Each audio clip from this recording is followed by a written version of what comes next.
Assalamualaikum adik-adik. Bagaimana kabarnya hari ini? Semoga selalu dilindungi Allah Subhanahu wa taala ya. Amin. Oh iya, di sini kakak tidak sendirian loh. Ada partner kakak yang bernama Kak Cherly. Loh, kakak sendiri kan belum memperkenalkan nama kakak ya. Adik-adik bisa panggil saya Kak Saada.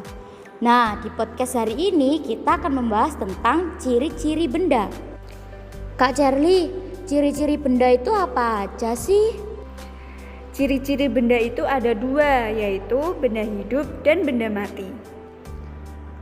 Apa saja sih Kak ciri-ciri dari benda hidup itu? Nah, secara umum ciri-ciri yang ditemukan pada makhluk hidup adalah yang pertama bernafas.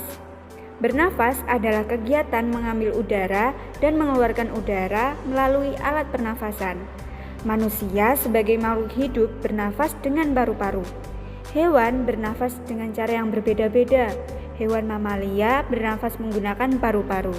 Serangga bernafas menggunakan trakea. Sementara ikan bernafas dengan insang. Lalu yang terakhir adalah tumbuhan. Di sini tumbuhan melakukan pernafasan untuk mendukung proses fotosintesis. Pada siang hari tumbuhan menghirup karbon dioksida, sedangkan pada malam hari tumbuhan menghirup oksigen.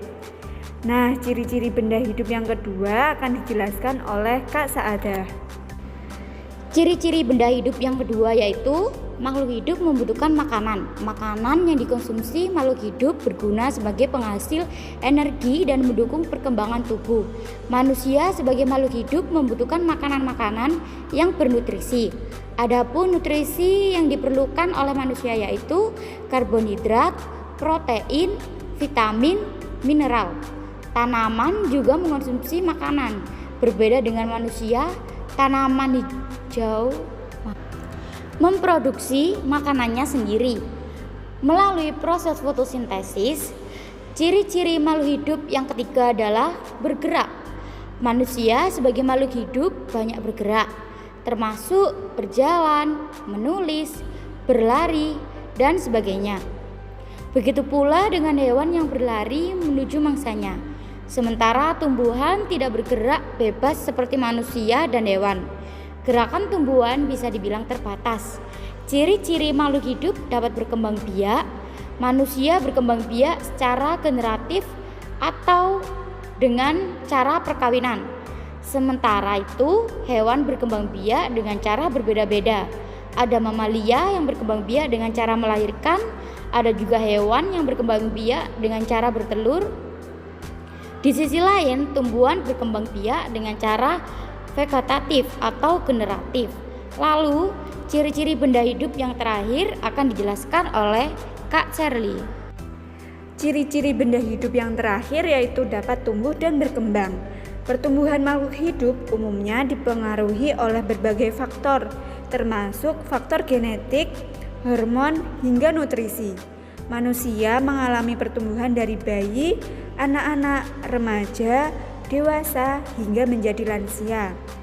Sementara itu, pertumbuhan hewan lebih kompleks. Nah, itu tadi merupakan ciri-ciri dari benda hidup. Sekarang kita akan membahas ciri-ciri dari benda tak hidup. Apa sih Kak Cherly ciri-ciri dari benda tak hidup itu? Ciri-ciri dari benda tak hidup adalah tidak memerlukan makanan, tidak bernafas, tidak bergerak, tidak tumbuh, dan tidak berkembang biak. Meski demikian, keberadaan benda mati sangat penting. Hal ini dikarenakan benda tak hidup dimanfaatkan oleh makhluk hidup untuk memenuhi kebutuhan sehari-harinya. Oke adik-adik, itu tadi merupakan ciri-ciri dari benda hidup dan benda tak hidup. Semoga kalian bisa memahami materi hari ini ya. Akhir kata, saya Ladia Serba Rizky dan teman saya Kak Mamlu Atus Saada mohon pamit. Jangan lupa untuk terus mendengarkan podcast kita selanjutnya. Terima kasih. Wassalamualaikum warahmatullahi wabarakatuh.